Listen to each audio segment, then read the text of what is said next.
I'll try to give some sort of introduction to who you are for all the people who don't know you. Your name, as far as I know, is Markus Marshall. Uh, and as far as I know, you're currently in Australia. Correct me if I'm wrong. You are correct. You've been in more places, I think, than most people. And Hard to keep we up at times. and we met when you had to excuse yourself from not listening in on somebody else's phone call. So you popped into my office and we started talking and discovered that we listened to the same business gurus.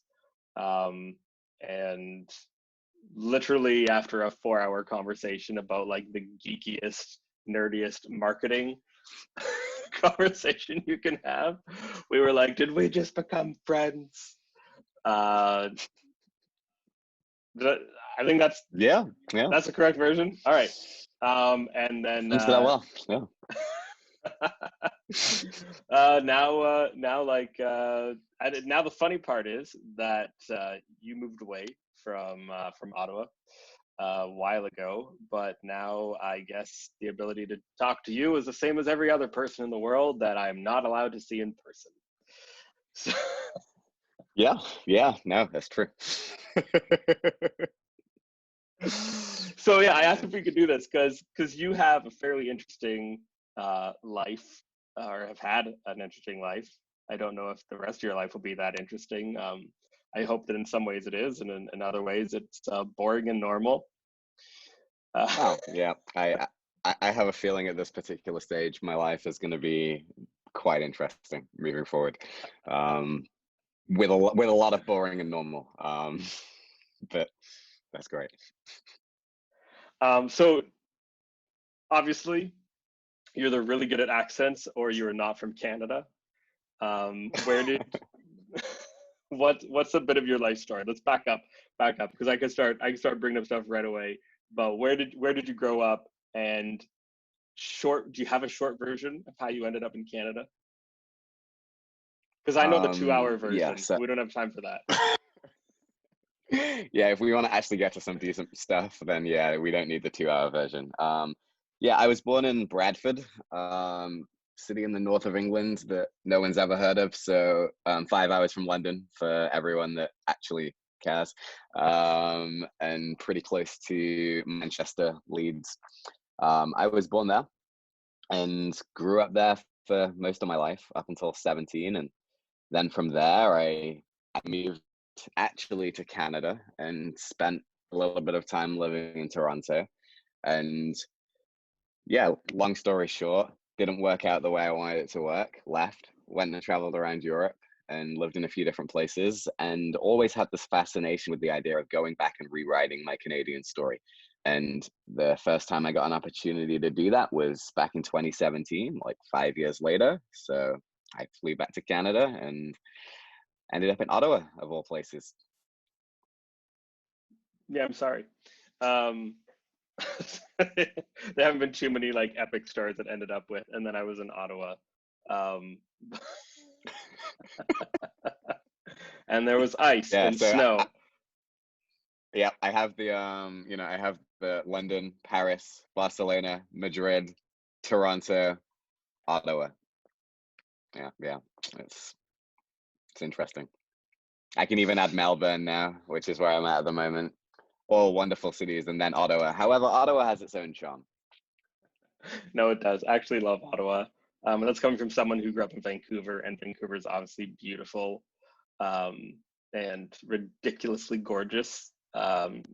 Even though it rains a ton, you know that it is beautiful and gorgeous because everybody who lives there still says it is. Whereas like anyone who was born and raised in Ottawa is like, no, the city is pointless. Like we should trade it in some sort of, I don't know. We'll trade it for Buffalo, or something. But not having been born and raised in Ottawa, yeah, there actually, I think the city's great, and I don't have any reason to leave, other than if the entire world implodes and we all have to go get jobs on farms because that's all that exists, then I'll have to hop on a train and go out west or whatever it is. Yeah, I was gonna say I didn't have any reason to leave either, but then my visa expired, so what can you do? That's fair. That's fair. So what is it just your fascination with what it like, people you've told me people have accused of simply being restless, um, or I think I know that you just have a ton of different interests and a million ideas, but what is actually like I don't think people when you said these cities you've been in, like you've lived in all those cities for an extended period of time, which is not normal. What has taken you to actually be that world traveler type of person? I think I think intrigue. I'm I'm always intrigued by different cultures and different environments and different places, and then I think intrigue plus a lack of fear in a lot of cases has resulted in experiencing different places. And I lived in Madrid for 3 or 4 months, and then I was like, oh, okay, cool, this was great, I'm done here now, and went somewhere else. And I think that there is a sense in a lot of people's perspectives, those close to me, and those who look at my life from a distance, that I'm just trying to kind of find the thing or the place or something like that. But each experience and each place I've lived in has been part of a collective growing and a collective knowledge that has kind of made me into the person I am today. And yeah, I would say that the intrigue is the biggest reason I'm very interested in what's going on in different places and the different experiences that I could have, and have been very comfortable in my early 20s trying to figure out what that looks like. And Gary Vee said it, and a lot of different people have said it, that ultimately, a lot of the time we do life the wrong way around, right? We get to 18 and we go to college and we pick a career, and we spend 4 years studying, and then 50, probably more percent of us don't actually get a job in that field, and then we still try to figure out life. So for me, trying to figure out life and what I want to do has been something that I've done on the road. And yeah, who knows where life will take me next, but I'm very happy in Australia, and with you know circumstances considered, if I could stay here for a long time, I'd be quite happy doing so. Yeah, Make look, some of that's them right. It people might happy be. who want me to settle. That might be like the only country left when all is said and done, right? Just Well, I can't go anywhere for at least a couple of months, but no, I know, right? you're right. Like, No, but I yeah, think it's interesting. I think the fear thing, honestly, it's such a big deal. In terms of, and I can back you up on this. That you're not afraid to take a chance, and I think more importantly, not afraid to be wrong. In terms of, I know that you've had a ton of different opportunities, right? When you're trying to figure out what to do um, with your visa running out in Canada, should you go to the States? Should you do something else in Canada? Should you do like all these different types of opportunities? And I think that one of the things that I see enable you to actually do stuff is is the willingness to try and be wrong, to to go down and interview with some sort of organization and see and not feel.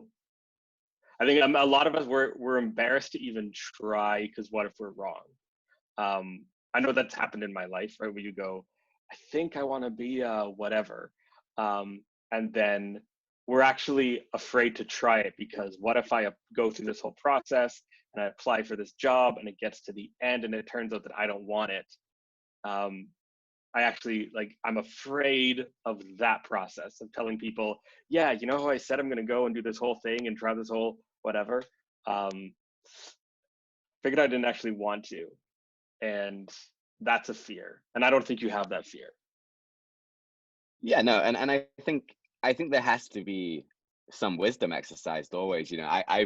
I when especially when I was younger, I'd be like, I'm going here and I'm gonna be here forever, and it's gonna be amazing, and it's gonna work out. And then I go, and then after 6 months or 8 months or a year, I go somewhere else, and people will be like, "Hey, 1 second, you said it was gonna work out. What happened?" And you know, cool, it didn't work out. I think it's fair to say I've made as many wrong decisions in my life up until now as I have right decisions. But what's wrong and right anyway when it comes down to these types of decisions, right? Like, I'll definitely put in a caveat that there is definitely wrong and right in many scenarios and many cases, just for those who are worried that that's not the case. But when it comes down to these types of decisions and these types of steps, I think you can make decisions. You can be right, you can be wrong, and you'll never know that beforehand anyway. So why spend all the time worrying and trying to figure out whether you're going to make the right decision beforehand, because you won't know until you make the decision. So just make a decision. And you use the example, like, what happens if I apply for this job and go down this path, then get the job and then realize I don't want the job? You tell the person that you don't want the job and they'll hire someone else. It's really not that big of a deal. You'll be fine. Like, they'll be fine. Everyone will be fine. 100%. I mean, I've learned the hard way that, like, it is almost impossible to know for sure even who you should hire, let alone what job you should apply for. Like, you don't know how good anybody is at a job until they start doing it, unless you've worked with them in that exact field job before. I was trying to encourage someone just to apply to a whole bunch of jobs, and I said, just so you know, you are guessing, and interviews are almost pointless. They're not totally pointless, and I know people who are great at them, but you know what I mean? Like, it's so hard. You sit down with someone for an hour and you're supposed to know whether or not you should work side by side or, boss employee for the next 10 years. You have no idea. So it's wild. And so, like you said, you have no idea whether or not you're right. So you might as well try. And if you're not afraid of being wrong, I mean, it was one of the reasons why I ended up in the job that I have now, is because, like, I called my brother and I said, I don't know if I should actually take this job. And he said, so then you quit. I was like, right. I didn't, this isn't, I'm not like making some sort of like blood pact, or alliance between our clans, and that needs to be seen through until the next generation. Yeah, just try. Yeah, do yeah, stuff. yeah. And I think one thing that's worth saying on this particular point is that if you want to be someone who's a person of integrity, then your word matters, right? So if you join a company and you say to that company that I'll be there for 6 months, then be there for 6 months. Be integral. Yeah, your 100%. word is your bond, and your word matters, and that's what gives you integrity. That's what gives you reputation, and that's what gives you value. And that's something I've learned in this process, that when I make a commitment and I give my word to something, my word has to mean something.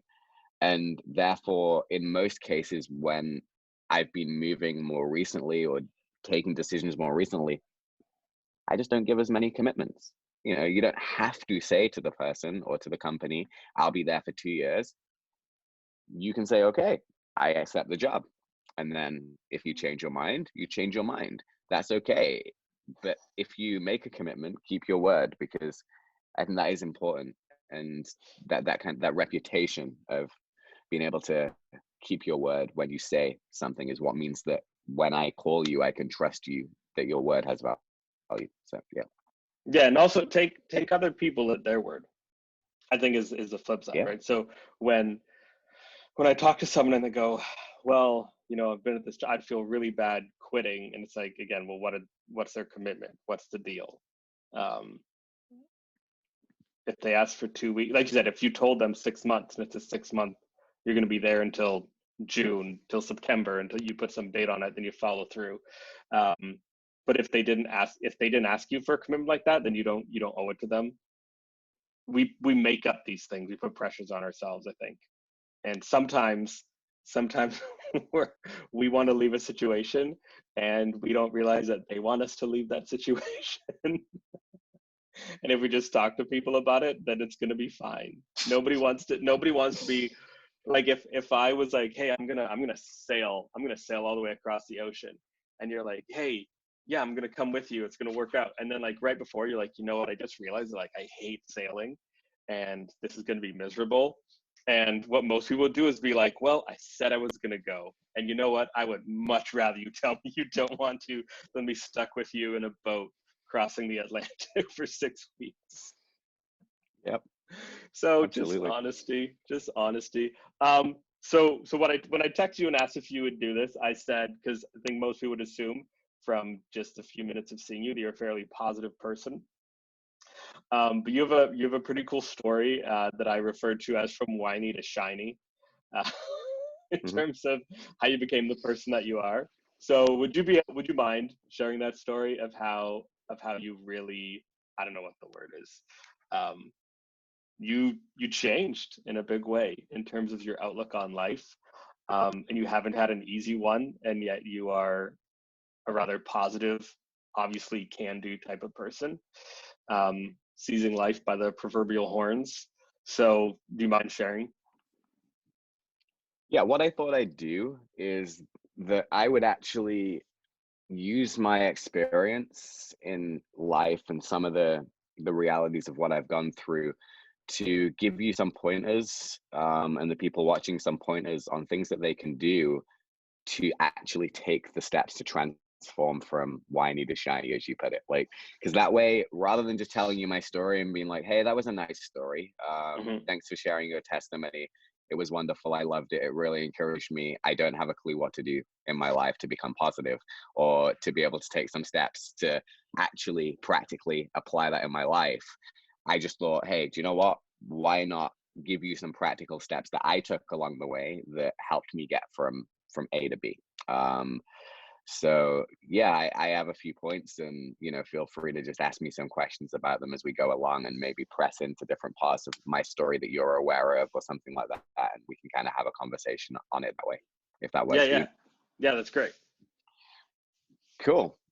So the first the first thing that I had to do was I had to change my perspective, right? You know, because I grew up with a single mom who worked 3 jobs and gave me everything she could, and my father was in and out of my life, and from a very young age I developed this victim mentality very easily. So everything was somebody else's fault, mainly my dad's fault because he wasn't always there, or my mum's fault because she wasn't always there, or my teacher's fault because they didn't teach me well enough in the classes, or my friend's fault because they bullied me and therefore I wasn't thinking straight in class, so of course I couldn't get good grades. It was never my fault, it was always somebody else's fault. And I think that changing your perspective can be the actual hardest thing to do when it comes down to the process of becoming a person who is a shiny person, as you put it. Like, because if you've had a hard life, these realities are real, and they shape you and they hurt you, and you build up walls and you protect yourself, and you become cynical, and it's hard to change your perspective in that process. But I think this is the first step, that I would say, and maybe almost the most important step, because if you can take this step, all the other steps start to then become easier to do. And I think the first thing I'll say on this step for me was it took time. It didn't happen overnight. It wasn't a transformation moment. It wasn't a, oh, I woke up and all of a sudden all my walls were broken and I'm just this super optimistic, positive, happy person who believes that life is great and that I can see the positive results. It took time. And sometimes it felt like one step forward, 10 steps backwards, one step forward, 15 steps backwards. And it was hard and it took time. So realizing that, but knowing that you're intentionally putting yourself on the path to change your perspective, I think is an important place to start. So, what, like for you, what were some of the key points that changed that perspective? Like, did something, was it like it wasn't a one moment, but was there a catalyst in terms of what what started you on a different path?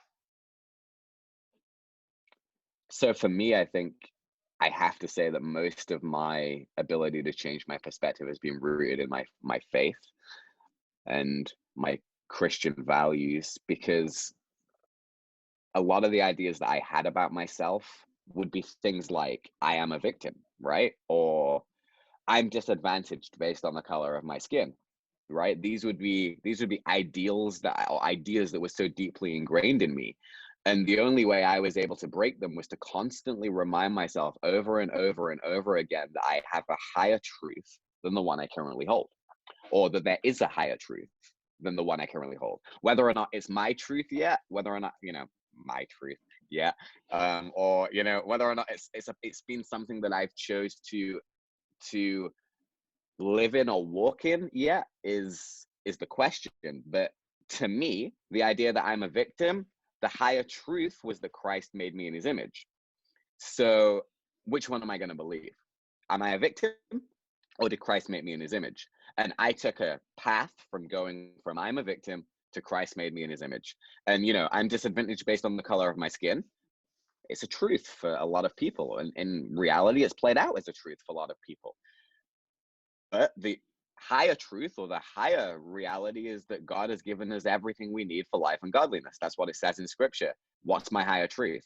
That I'm disadvantaged based on the color of my skin, or that God's given me everything I need for life and godliness? And I made a transformation from one truth to another, to a point now where even when the reality of whether it be racism or a moment where I can feel like I'm a victim or feel like I'm disadvantaged based on the color of my skin, it's such an easy thing for me now to just be like, oh, Christ made me in his image and God's given me everything I need for life and godliness, so we're good, let's go. And doesn't stick to me. It's easy to rub off and move on and walk past, because it's like, hey, but it took time to get to that point. And it was a constant reminding myself, hey, there's higher truths out there than the one I currently believe. Where did you find the early momentum in changing your perspective versus the things that really took time? I mean, like, there's things where, right, so there's the things where we just, feel like life is unfair, like you said, not getting good grades, or minor bullying versus, serious, like, where was there things that changed early on, and then later you were able to take those things and apply them to some of the bigger things, like when people are like truly taking advantage of you in situations, or certain relationships where you were let down, or big things, or job opportunities that were supposed to be there, and then somebody, drops out on you, however it works, the real kind of terrible moments that often can send us spiraling if we let them. Was there a bit of a journey, did you say, like, where you notice that you're changing your thinking in the little things and that led to the bigger things? I think for me, the biggest kind of reality was when I realized that my way of thinking didn't work. So it's all well and good to have a victim mentality and always have someone to blame, but your life doesn't get any better and you don't make any progress, and nobody wants to spend time with you because you're always negative and always blaming them. And they know that if something goes wrong, it's going to be their fault. If you and them are the only two people in the room, they're the one that's going to get blamed. And people don't like to be around that type of mentality or attitude or feeling. And I think I, for myself, found myself in a place where I just realized none of my life is working. Like, I'm not functioning well. My friendships are struggling. I'm very negative. And they say when you hit rock bottom, there's nowhere to go other than up. And I think sometimes for some of us, the only way we shake our victim mentality is when we hit rock bottom and we're like, okay, well, there's nowhere further down I can go now. So might be time to just grab hold of that tiny little rope and start slowly pulling myself back up. And yeah, the little things, they build up along the way, like anything, like building a habit, right? Like, if you don't eat sugar for 30 days, it's probably going to be easier to not eat sugar moving on, but you have to start by day 1 and day 2 and day 3. I know this because I'm nearly 2 months into not having sugar now. And, I don't have any temptation, desire, dream for the chocolate or the sugar in my coffee, or the Coca-Cola that I used to consume in enormous amounts, simply because of the fact that I did day 1 and then I did day 2 and then I did day 3. But I also had a higher truth that surrounded that, which is the life I want to build is one that's healthy. and one that looks after myself and one that functions well. And all of these things are inhabiting or making it harder, for me to function well and for me to do these things and for me to live the life I want. So change needs to be made. There was a catalyst, in this case, my girlfriend, but nonetheless, like, the reality is these are the different things along the way that you need to use to get from A to B to C to D. And, you know, a lot of the time we want to jump from A to D and skip B, C, D, but we can't do that. We have to take step by step by step by step. And you know, if you do that, I think that you start to take some good steps in the right direction. Yeah, that's good. Did you have any other pointers or points, practical things that people could use? Number 2. Oh, that was just, we're just on number 1. That was just number 1. I have 5 actually, so we'll go pretty quickly. Number 2, radically stop making excuses. Right? So, I mean, cut them out. Develop a new language free from excuses. That's the step. There's no excuses. Well, my dad was in and out of my life growing up. Yeah, no, he was. You're 27 years old now. Is that going to be an excuse for why you can't see Jesus' relationship properly, or why you can't see your relationship with Jesus properly, or why, you know, you have to treat other people negatively, or whatever that thing is, whatever you're making excuse? Well, you know, I only applied for one job today, and, you know, I don't really have enough time in the day, or, you know, well, I actually was spending more time reading today or self-developing today. And, you know, the truth of the matter is that we can use good things as excuses. Just stop using excuses and be radical about it. I came to a point where I had to very quickly be radical when it came down to stopping the excuses, because I found I was full of them. So it would always be an excuse for why I wasn't here or doing this or where I should be. There would always be a reason. And have you ever had conversations with them people where you're trying to give them some advice or trying to give them some pointers, and you'll give them from one angle and they'll be like, well, yeah, but no, it was this. And then you'll, okay, I'll try it from another angle. And you come from another angle and, oh, well, you know, actually, you know, but there's this thing too. And then there's always an excuse, and it's not fun. And I was that person, and it's not a good place to be. So I would say a good pointer: radically stop making excuses. Love it. Hit me with number 3. I think number 3 is a nice nuanced reality of number 2, which is it may be someone else's fault, but it's not. It's always your responsibility. This is one of my favorite phrases in life, because, you know, this is life. Things happen. People treat you badly. Sometimes things are outside of your control. Coronavirus. You know, other people will make mistakes. They'll hurt you. You might get fired. Your car may break down. It's not always your fault. But if you can come at it from a perspective that it's not always my fault, this is what's happened, now I'm going to take responsibility from here, then I think you're going to be in a place where you have a better chance of winning, a better chance of succeeding, a better chance of being happy, a better chance of being shiny, as you put it. I think if you can get to a point where you take responsibility, regardless of what's happening, regardless of whether it's inside or outside of your control, then I think you're in a good place. Love it. Love it. What's next? Number 4 is my favorite, because it's a word that nobody really likes too much, or I don't think fully plays out in the way that they should. So I just said understanding discipline. So when I say understanding discipline, my definition of discipline is doing the things you don't want to do because they're the right things to do. So I think if you can come at discipline from this framework, discipline is required whenever something comes up that you don't want to do, but you know you need to do it, or it's the right thing to do. So the very essence of discipline is that, hey, I don't want to do this thing, but I'm going to have to do it. So you do it. And if you could understand this and start to apply this in your life, I think you'll take some big steps. So here's a good example, right?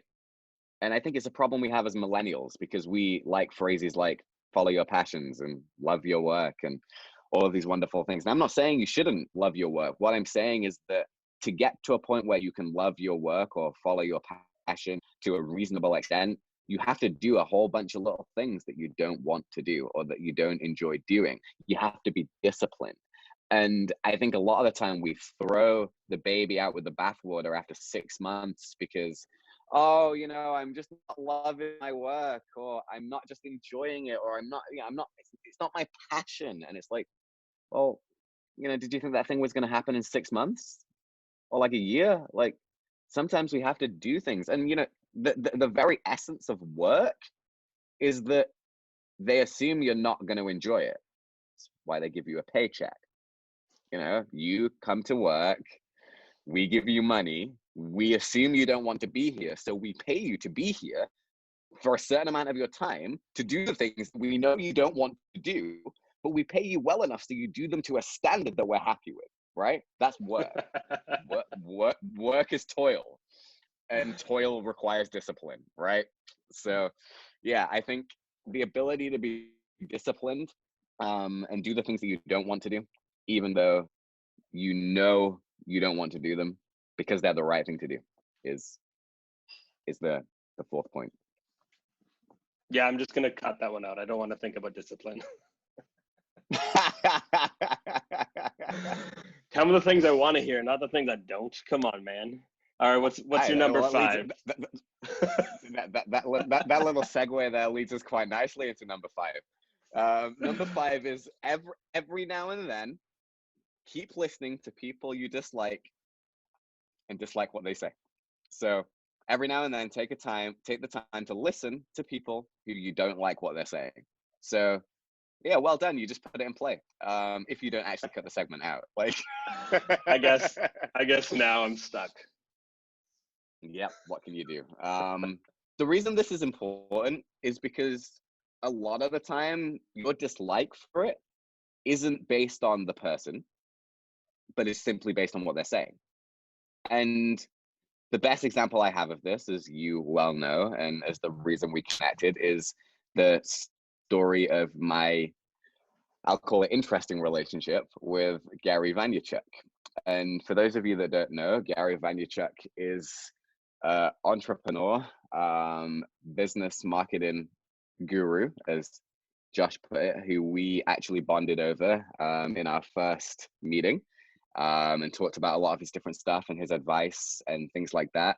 And more recently, I think it was 5 years after listening to Gary Vaynerchuk for the first time, I met him in Atlanta. And the thing that I told him when I met him, the first thing I said to him was, hey, Gary, when I first met you, or when I first heard your stuff, I don't really like you very much. And he thought it was hilarious. And then he asked me why I didn't like him at the time. And I told him because he said things that I didn't really like. And I was full of excuses at the time. And then I said I kept listening. And he was interested. He's like, why did you keep listening?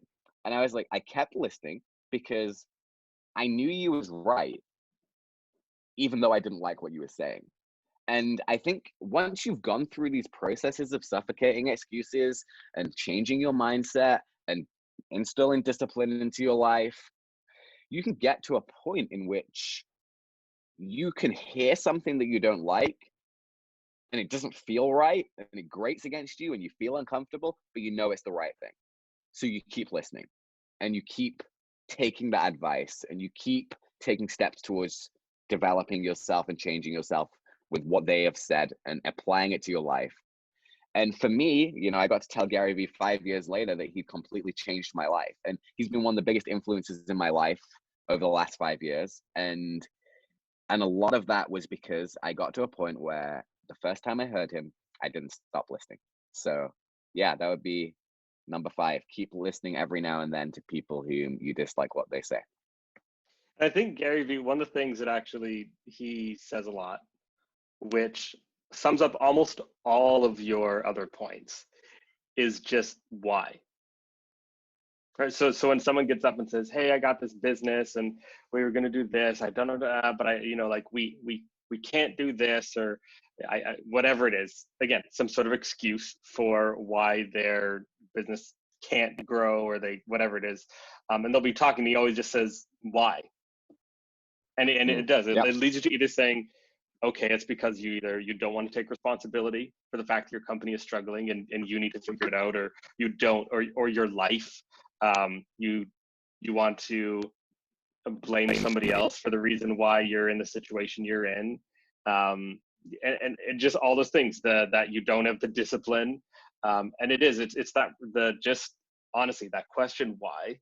And I've had a mentor in my life who did that to me all the time, and it's so frustrating to just you sit there, you go, well, we can't do this, and our organization is having trouble with this, and blah blah blah. And I talk and talk and talk, and often, I mean, I have a lot of stories of being let down. Even for business things, for charities that I've been running, where someone said, "Don't worry, the check is in the mail. You're going to have to do this project." And you start doing it, and then a month later they call and go, "Yeah, we never sent it, and we changed our mind." And those, like you said, those are things, and they happen, and they suck. They really do. But then for today, it's like you said, what are you going to do? Okay, so what are you going to do? Yeah. And What are you going Gary to do Vee about says it? that a lot to people. So when he says why, they usually answer with an excuse. Well, because of this, or because of that, and because of this, and because of that. And these excuses are often very legitimate, like you said that. But then he always hits them with, okay, that's true, that's real. This is where we are now.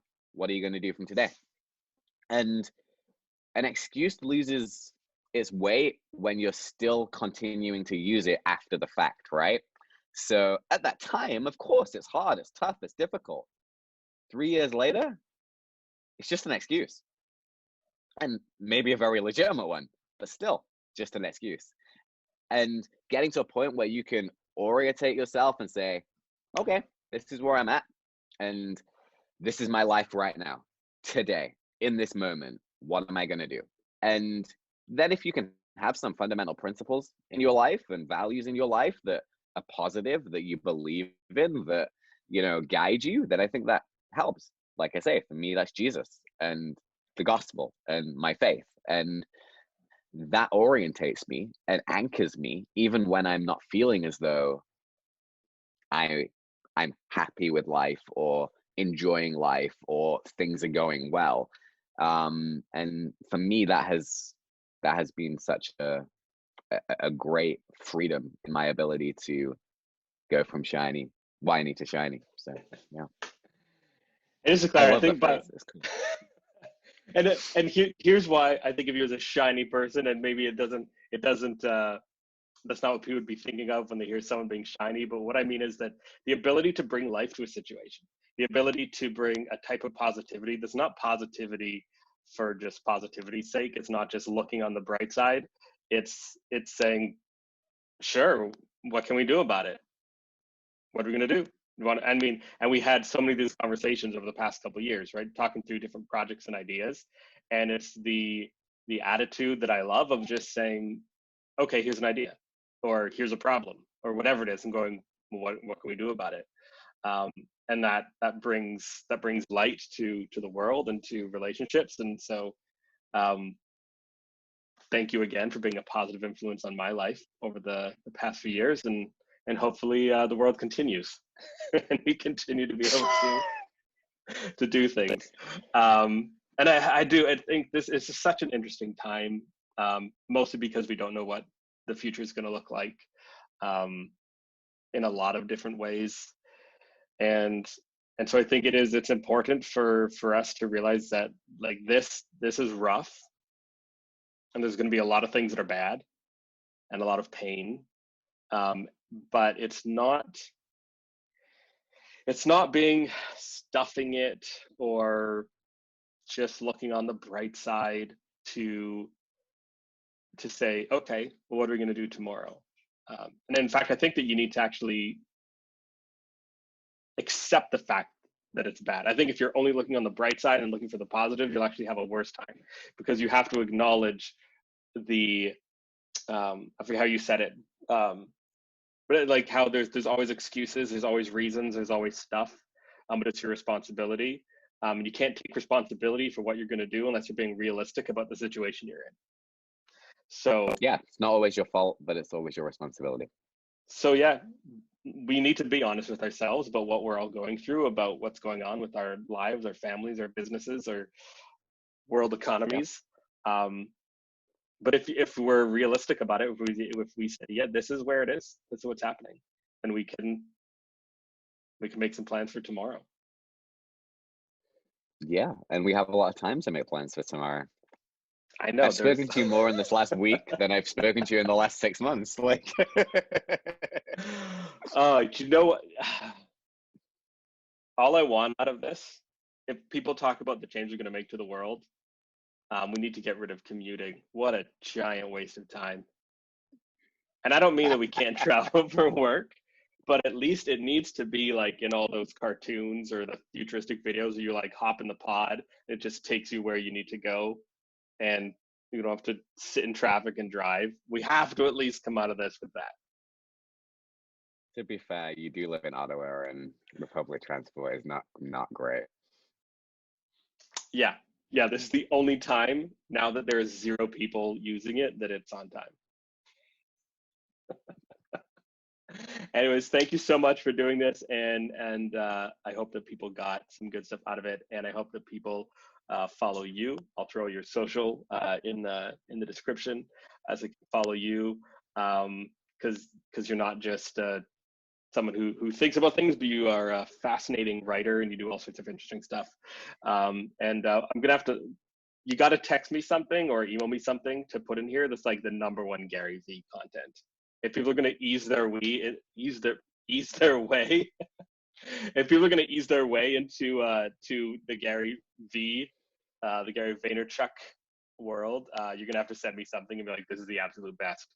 And I got to track down the clip of you guys meeting just to throw that in there.